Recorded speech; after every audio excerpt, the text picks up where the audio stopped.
একটা মানুষ মারা গেল, তার মাথাটা কেটে নিল, নিয়ে তার মগজ বার করে, ঠিক আমার টুপিটা দেখুন এরকম, মাথার কুলি যেটা বলে, এই মাথার কুলিতে মদ রেখে তারা পান করত। এতটাই বদমাইশ ছিল, মানে বদমাইশি চরম পর্যায়ে। সেই সময় মক্কাতে 4টি পাপ ছিল, খুব বড় পাপ, গোটা মক্কাকে বিরাজ করেছে 4টি পাপ। এক হচ্ছে মদ পান, দুই হচ্ছে বৈধ মনে করে ব্যভিচারে লিপ্ত হওয়া, 3 চক্রবৃদ্ধি হারে সুদ, 4 গোত্রীয় ঝামেলা। আপনি যদি ইসলামের ইতিহাস যদি দেখেন, আউস আর খাজরাজ নামক 2টি গোত্র একটি উটকে পানি পান করানোকে কেন্দ্র করে 100 বছর যাবৎ তারা যুদ্ধ চালিয়েছে। কত বছর? 100 বছর। মানে গোত্রীয় ঝামেলা খুব বেশি ছিল তখন। আল্লাহ নবী সাল্লাল্লাহু আলাইহি ওয়াসাল্লাম তিনি ছোট থেকেই ছিলেন খুব নির্ভীক, কোমল হৃদয়ের, প্রতিবাদী মানুষ ছিলেন। তিনি খুব নম্র ভদ্রতার সাথে জীবন যাপন করতেন। আল্লাহ রাসূল সাল্লাল্লাহু আলাইহি ওয়াসাল্লাম এইগুলো নবুয়তি পাওয়ার আগেও বরদাস্ত করতেন না। অন্যায় কি বললাম বুঝলেন না? অন্যায় এই অন্যায়, এই সুদ, এই মদ, এই ব্যভিচার, এই সমস্ত অন্যায়গুলো ঠেকানোর জন্য আল্লাহ রাসূল সাল্লাল্লাহু আলাইহি ওয়াসাল্লাম একটি সংগঠন করেছিলেন। তার নাম কি? হিলফুল হুজুর।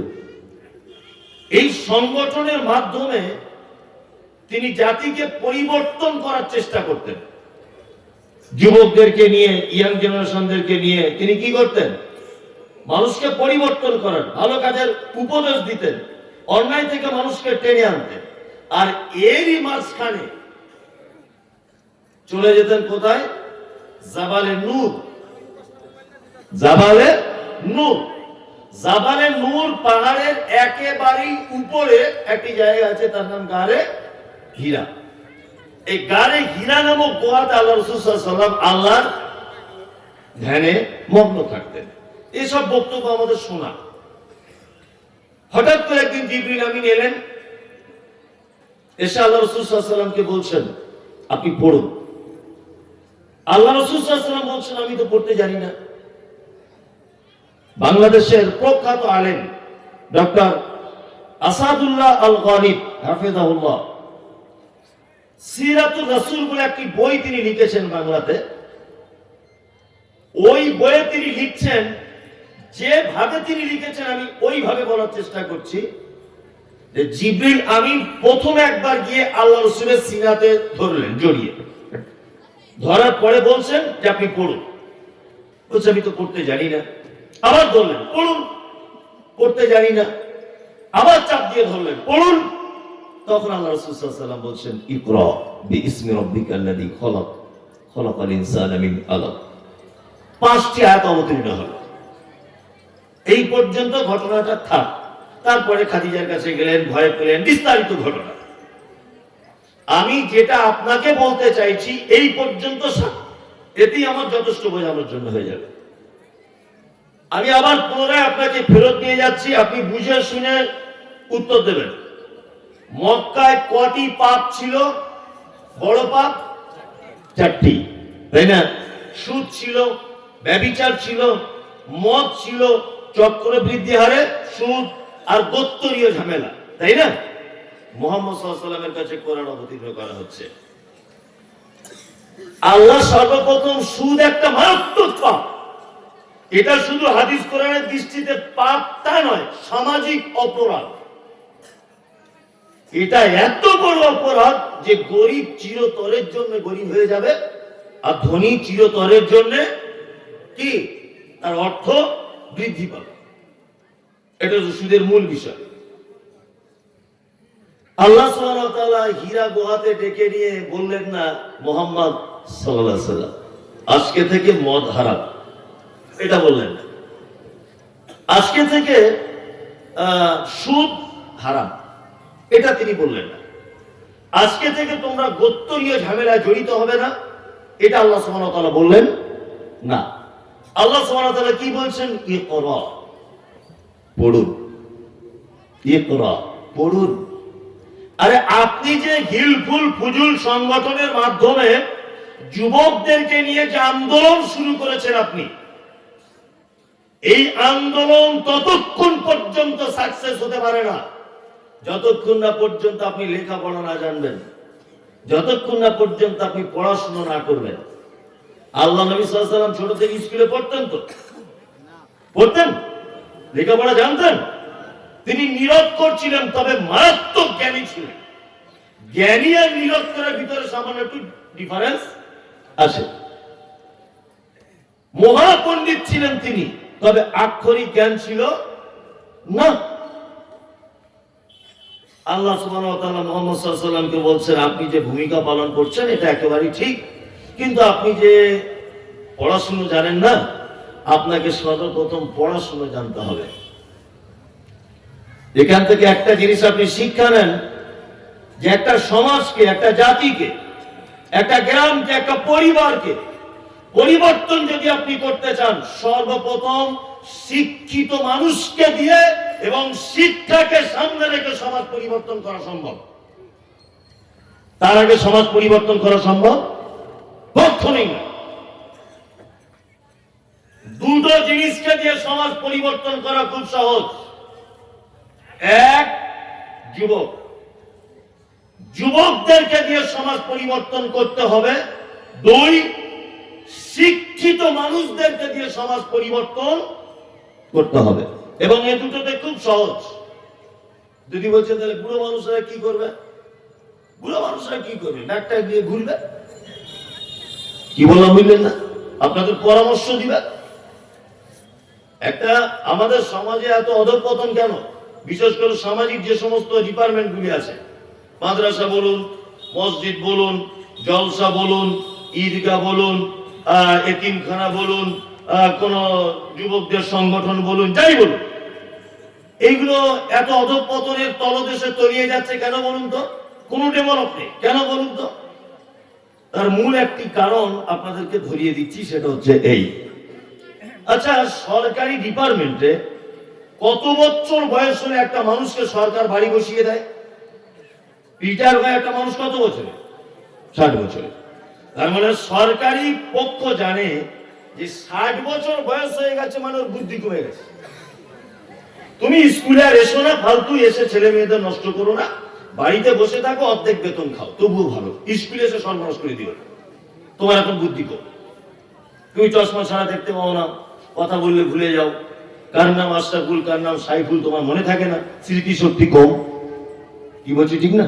60 বছর বয়সে বাড়ি বসিয়ে বসিয়ে বেতন দেওয়া হয় না।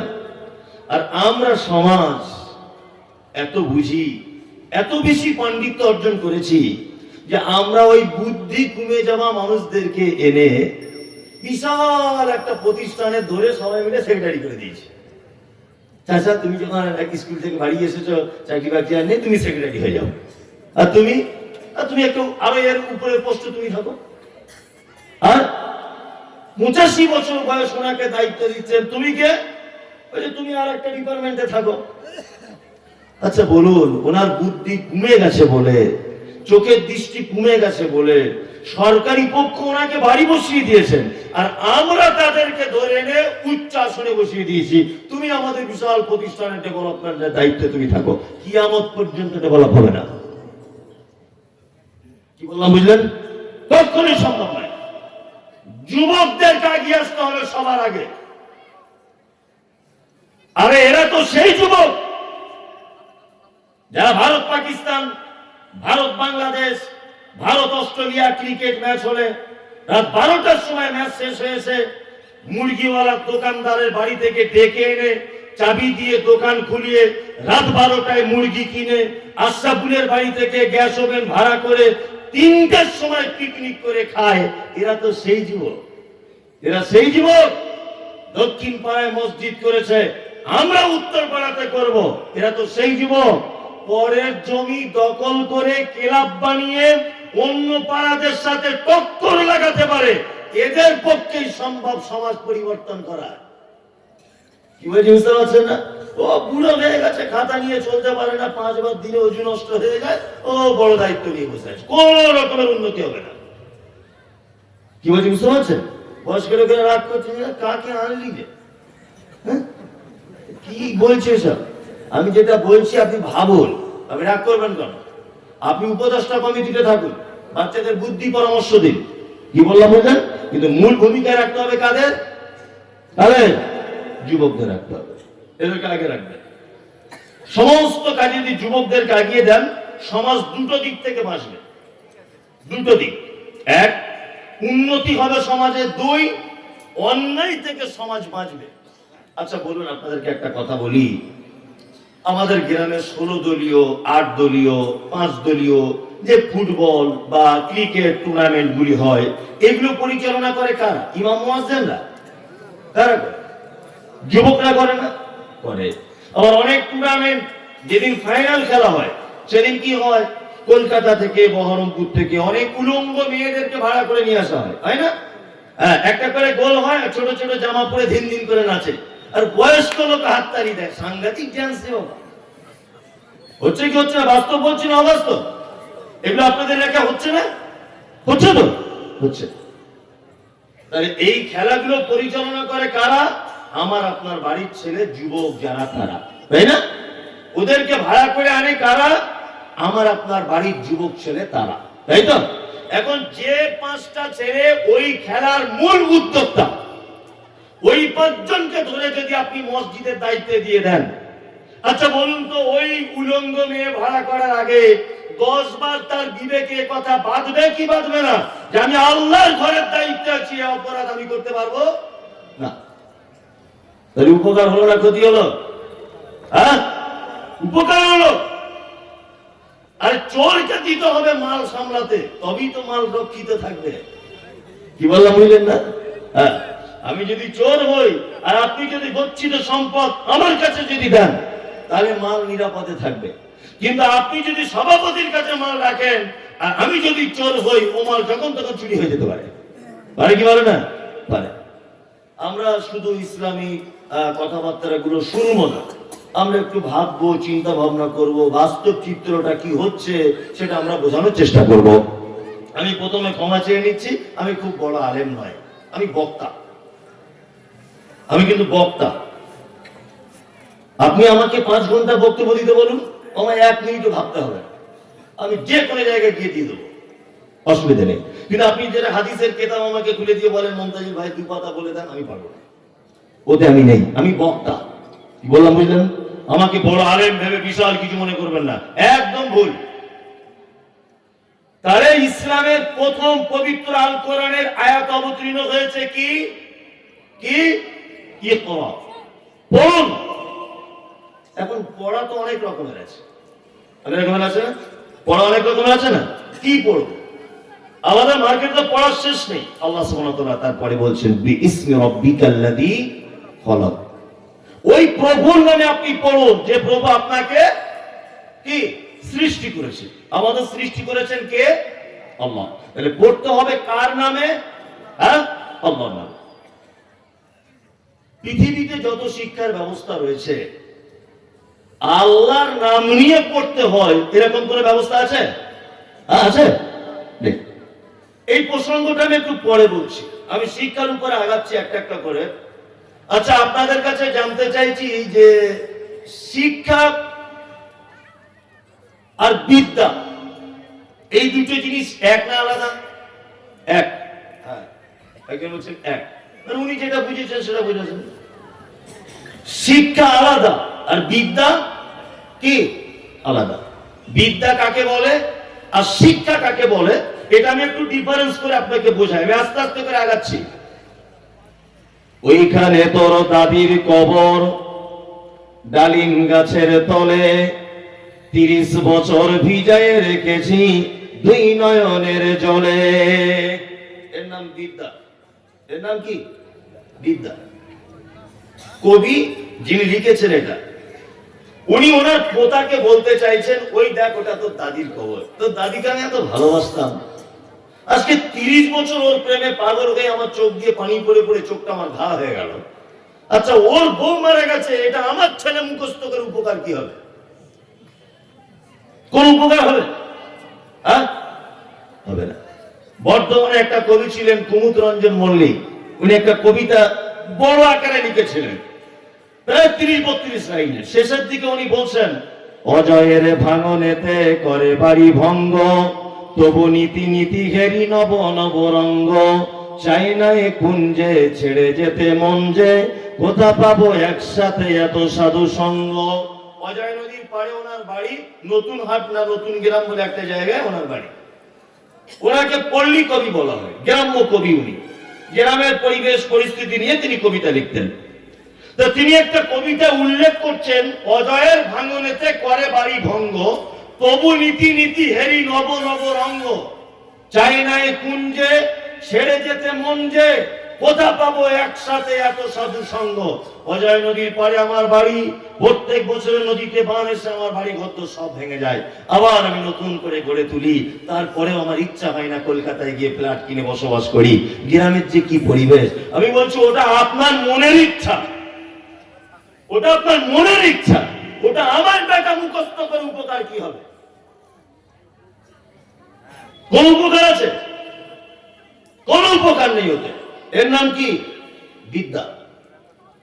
বিদ্যা হচ্ছে সেটা যেটা মানুষ তার ব্রেনের ভিতরে ঢোকায়, তার মগজে ঢোকায়, কিন্তু তাতে তার কোনো উপকার হয় না। এর নাম কি? বিদ্যা। ওই জন্য সারা পৃথিবীর যত মানুষ রয়েছে, আমরা অনেক মানুষের নামের আগে কয়েকটি সার্টিফিকেট নিজেরা দিই, খুব বিদ্যান বলি না, লোকটা খুব বিদ্যান, খুব পণ্ডিত বলি না, বলি লোকটা খুব বিদ্যান, এটা আপনি চোখ বন্ধ করে বলতে পারেন, কোনো সমস্যা নেই। কিন্তু কোন লোকের আগে আপনি সহজে বলবেন না লোকটা খুব শিক্ষিত, এটা সহজে বলা যাবে না, কারণ বিদ্যা আলাদা, শিক্ষা আলাদা। যেমন শিক্ষা কাকে বলে? শিক্ষা হচ্ছে সেটা যেটা আপনি অধ্যয়ন করার পরে আপনার চোখের দৃষ্টি পরিবর্তন হবে, যেটা আপনি অধ্যয়ন করার পরে আপনার মুখের রুচির পরিবর্তন হবে, যেটা অধ্যয়ন করার পরে আপনার পোশাকের রঙের পরিবর্তন আসবে, যেটা অধ্যয়ন করার পরে আপনার বন্ধুর পরিবর্তন হবে। এটার নাম কি? হ্যাঁ, কি? শিক্ষা। কি বললাম বুঝলেন? এটার নাম শিক্ষা। দেখবেন হেডমাস্টার, আইপিএস অফিসার, বিডিও বাবু যে রুমটাতে বসে থাকে, ওই রুমটার উপরে লেখা আছে নেম প্লেটের মতো বড় প্লেটে, নো স্মোকিং, ধূমপান করিবেন না, লেখা থাকে না? অনেক অফিস আদালতে থাকে কি থাকে না? থাকে, অনেক অফিস আদালতে লেখা থাকে। অথচ বিডিও বাবু যে ডিপার্টমেন্টে তিনি বসে আছেন, উনি একজন উচ্চ শিক্ষিত মানুষ, উচ্চ শিক্ষিত মানুষ, উনি নিজেকে শিক্ষিত বলে প্রমাণ করতে চায়। আমি মমতাজুল ইসলাম বলছি, উনি বিদ্যার মানুষ, উনি শিক্ষিত মানুষ না। কারণ উনি যদি সিগারেটই যদি টানবেন, বা অন্য কেউ যদি ওনার রুমে এসে সিগারেটটা টেনেই যদি ফেলে, তাহলে উনি আর শিক্ষিত থাকলো কি করে? উনি জানেন না যে সিগারেট স্বাস্থ্যের পক্ষে খুব উপকার, কি ক্ষতিকর। তা স্বাস্থ্যের পক্ষে ক্ষতিকারক এরকম একটা জিনিস একটা লোক হেডমাস্টার হয়ে ধূমপান করছে, তাহলে একে শিক্ষিত বলা যাবে না? উনি বিদ্যা। শিক্ষিত মানে অর্জন করার পরে পরই সাথে সাথে তার ভিতরে যত অপরাধ, তার যত মদ মাতাল অসভ্য বন্ধু, তার মুখের রুচি, তার চোখের দেখা, সমস্ত কিছুর পরিবর্তন ঘটবে। এ হচ্ছে শিক্ষিত। কি বললাম বুঝলেন? শিক্ষা কয় প্রকারের, এবারে বলবো কয় প্রকারের শিক্ষা। মূলত 2 প্রকারের, অনেক প্রকার আছে, মূলত 2 প্রকারের। এক দ্বীনি শিক্ষা, আর একটা কোনটা? দুনিয়াবী শিক্ষা, তাই না? এইবার আমরা বলি, আমরা কোনটাকে নিয়ে ব্যতিব্যস্ত? দুনিয়া নিয়ে, তাই না? আমরা মানুষ খুব চালাক, খুব চালাক না? খুব চালাক। কত চালাক দেখবেন, নিজের ছেলেকে পড়িয়েছে আলামিন মিশনে। কি বললাম বুঝলেন? নিজের ছেলে পড়ায় আলামিন মিশনে, নিজের ছেলেকে পড়ায় আল হেলাল মিশনে। আর বাপ মারা গেছে, মাদ্রাসায় গরিবের ছেলে বাড়িতে ডেকে এনে 200 টাকা দিয়ে বলে আমার বাপের নামে 4 বার কোরআন খতম করে দাও, বাপ যেন জান্নাতে ঢুকে যায়। ফেরেশতারা এত বোকা? আল্লাহ এত সহজে তোমাকে জান্নাতে দিয়ে দিবে তোমার বাপকে? নিজের বেটাকে দামি স্কুলে পড়ায়, মাদ্রাসায় পড়ায় না, 200 টাকা দিয়ে অন্যজনের বেটাকে তুলে এনে খতম দিয়ে বলছে আমার বাপ স্বর্গে চলে যাবে। এগুলো কি বোকা লোকের পরিচয় নয়? হ্যাঁ, বোকা লোকের পরিচয় না, বোকা লোকের পরিচয়। আমরা চালাক, খুব চালাক। চলুন এবার আপনাদেরকে খুব গল্প আকারে আমি বোঝানোর চেষ্টা করছি। এক, শিক্ষা আমরা দুটো পাঠ জেনে নিলাম। এক, আখিরাতের প্রতি অর্থাৎ দ্বীনি শিক্ষা, আর দুনিয়ার প্রতি একটি, তার নাম দুনিয়াবী শিক্ষা। মুহাম্মদ সাল্লাল্লাহু আলাইহি ওয়াসাল্লামের ভাষা কি? মুহাম্মদ সাল্লাল্লাহু আলাইহি ওয়াসাল্লাম ভাষা হচ্ছে তালাবুল ইলমি ফারিজাতুন আলা কুল্লি মুসলিম। প্রতিটা মুসলিম নর-নারীর উপরে দ্বীনের শিক্ষা অর্জন করা কি? বাধ্যতামূলক। কি? বাধ্যতামূলক, ফরজ, তাই তো? এইবার আপনাদেরকে একটা কথা বলি, ফরজ বলতে কি এইরকম যে মাদ্রাসায় পড়তে হবে, 15 বছর মাথায় পাগড়ি বাঁধতে হবে, তারপর ফরজ আদায় হবে, এইটা না। ফরজ বলতে কি? ইসলামের বেসিক জ্ঞানগুলো আপনার ভিতরে চলে আসবে। তাওহীদ কাকে বলে, শিরক কাকে বলে, আল্লাহ সুবহানাহুর প্রতি আপনার কি হক রয়েছে, স্বামী স্ত্রীর কেমন সম্পর্ক গঠন হওয়া দরকার, পিতামাতার সঙ্গে সন্তানের ব্যবহারটা কেমন হওয়া দরকার, এই মূল বিষয়গুলো একটা মুসলিমের উপরে জানা কি বাধ্যতামূলক, তাই না? আমরা কি করছি? আল্লাহু আকবার। আপনার ছেলে শুনছি নাকি দামি স্কুলে পড়ে, পড়ুক, আমাদের কোনো আপত্তি নেই, কোনো আপত্তি নেই। তবে আপনার ছেলের যে ভিতরে ভিতরে কবে ঈমান চলে গেছে আপনার মনে হয় বুঝে আসেনি, এসছে না? ইসলামিক শিক্ষা ফরজ কেন, তার একটা বাস্তব চিত্র আপনাদের সামনে আমি তুলে ধরছি। এক, আমাদের মাঝে একজন নবী ছিলেন, নবীটির আব্বা ছিল না, বিনা বাপি মায়ের পেটে এসেছেন। নাম কি? ঈসা আলাইহিস সালাম। আচ্ছা, ঈসা আলাইহিস সালামকে স্কুলের বইয়ে কি বলে ডাকা হয়? যিশু। আপনারা তো ভালোই জানেন। আর ওনার মাকে কি বলে ডাকা হয়? মেরি। আর কোরআন ওনার মায়ের নাম কি বলছে? মারিয়াম। আচ্ছা বলুন, কোরআন বলছে মারিয়াম, আমরা আপনার বেটা স্কুলে পড়ছে মেরি, কোরআন বলছে ওর নাম যিশু, এই আপনার ঈসা, আর স্কুলে পড়ছে ওর নাম যিশু, তাই তো? আচ্ছা, আপনার বেটা যদি শুধুমাত্র এই যিশু আর মেরি এটা যদি শিখে আসে আর এর প্রতি যদি ঈমান রাখে, আপনার বেটার ঈমান থাকবে না যাবে? হ্যাঁ, যাবে।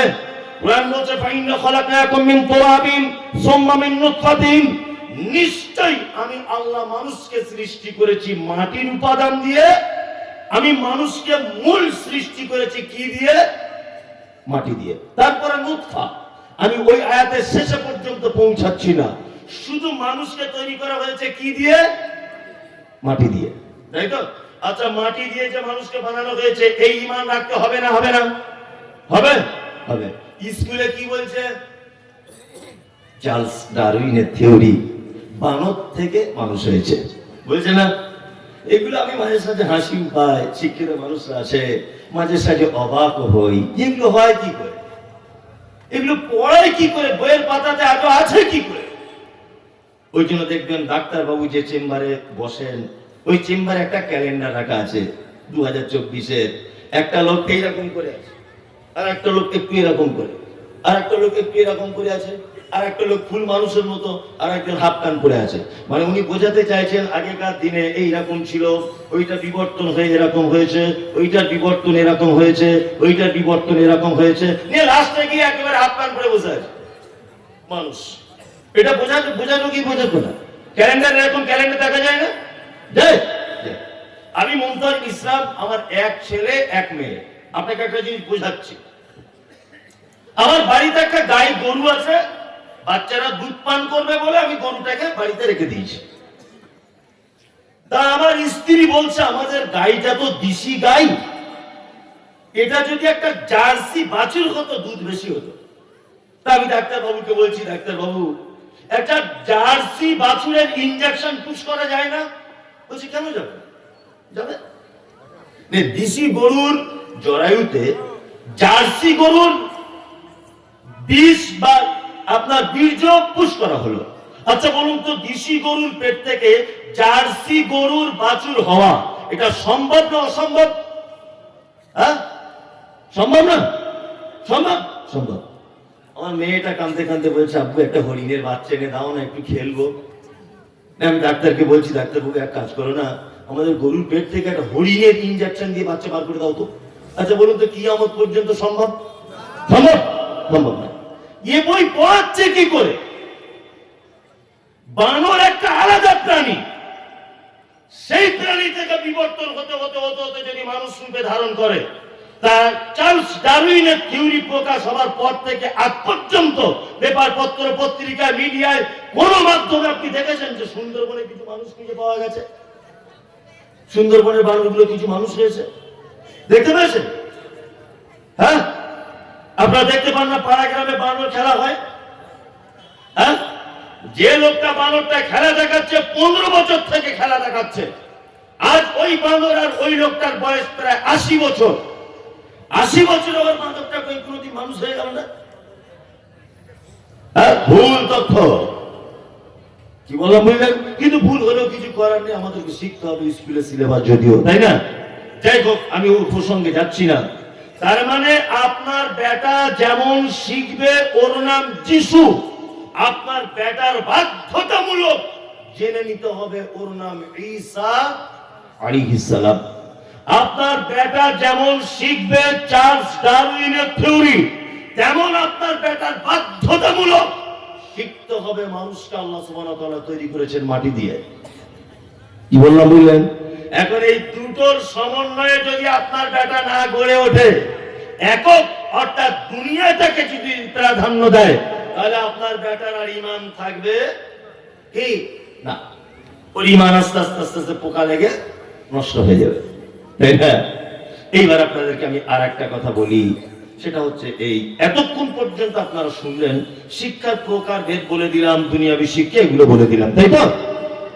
এইবার আপনাদেরকে বলি, আচ্ছা বলুন তো, শিক্ষিত মানুষের মর্যাদা বেশি না অশিক্ষিত মানুষের মর্যাদা বেশি? হ্যাঁ, কিন্তু আমরা মর্যাদা দিই কাকে? হ্যাঁ, মসজিদের কমিটি গঠন হচ্ছে, দেখছে কার টাকা বেশি আছে। দেখছেন? আপনাদের এলাকায় হয় না, আমাদের দিকে হয় না। আপনাদের এলাকার কথা বলবো না, মার কোথায় সব জায়গাতে।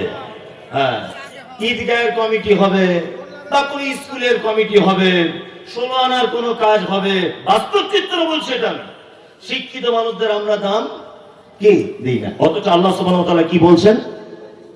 আল্লাহ সুবহানাহু ওয়া তাআলা বলছেন ওয়া আল্লামা আদাম আল আসমাআ কুল্লাহা সুম্মা আরাযাহুম আলাল মালাইকাতি ফাকালা আনবিউনি। আদম আলাইহিস সালামকে যখন আল্লাহ সুবহানাহু ওয়া তাআলা তৈরি করলেন, পৃথিবীর সমস্ত বস্তুর নাম আল্লাহ তাআলা আদমকে শিখিয়ে দিলেন। এটার নাম এই, এটার নাম ওই, ওটার নাম এই, সমস্ত কিছু শিখিয়ে দেওয়ার পরে আল্লাহ সুবহানাহু ওয়া তাআলা ফেরেশতাদেরকে ডেকে বলছেন, এই তোমরা বলো তো এই জিনিসগুলোর নাম কি? তখন বলছেন, আল্লাহ আপনি যেটা আমাদেরকে জানিয়েছেন অতটুকুই, বাকি আমরা জানি না। তখন আল্লাহ তাআলা বলছেন, দেখো আদমের কি অবস্থা, আদম তুমি বলো তো এইগুলোর নাম কি? আদম আলাইহিস সালাম সব নাম বলে দিলেন। তখন আল্লাহ তাআলা ফেরেশতাদেরকে বলছেন, তোমরা আদমের কি সাজদা করো। সবাই সিজদা করলো, একজন করো না, আবা ওয়াস্তাকবারা ওয়া কানা মিনাল মুশরিকিন। আল্লাহ, একজন করলো না, মিস্টার ইবলিস করলো না, এই তো। এইবার আপনাদেরকে একটা কথা বলি, এখানে তাফসীর কারকগণ 2-3টে কথা বলেছেন। এক, যে আদম কিসের তৈরি?